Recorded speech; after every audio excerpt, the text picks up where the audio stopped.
Sasa mimi nikipanga si unajua naanza kupigia mahesabu ya suti moja $5.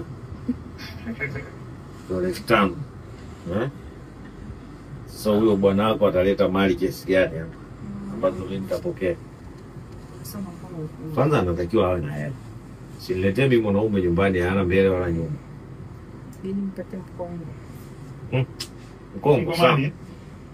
Mbona papa umefurahia sana uliposikia mkongo bali? Unajua tena Wakongo ndio wanajua kulinda masheli. Wakongo ndio wanajua kulinda masheli sana. Okay. Wakongo aliende Kongo Kinshasa kape Kenya kwa Nairobi leo. Kae pembeni ya papa. Kina Kofi leo ndio kinafali kupa. Wakina nani ule ambaye juzi amekamatwa nani ule? Nani kuna mtu akamatwa juzi nani? Yule Mkongo yule ambaye anatajwa sana na Fali. Nani Dave nani? Yule binti yangu nampa. Yule binti yangu nampa. Wakubwa wa Kongo. Sema Wakongo ndugu zangu sana. Watu ambao siwezi kuwapa binti yangu ni Wakenya. Hao ndo hawawezi kumtunza, wanalia kabisa, wanasema bei ya chumvi imekuwa kubwa.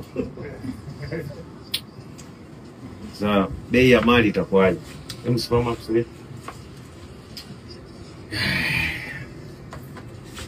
Kweli hii shati inabidi atengenezewe nyingine. Shati nyeupe.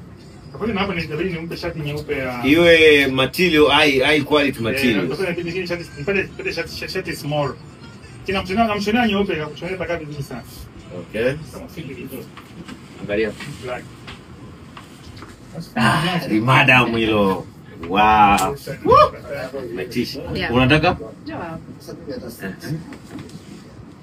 Kuna kinywaji.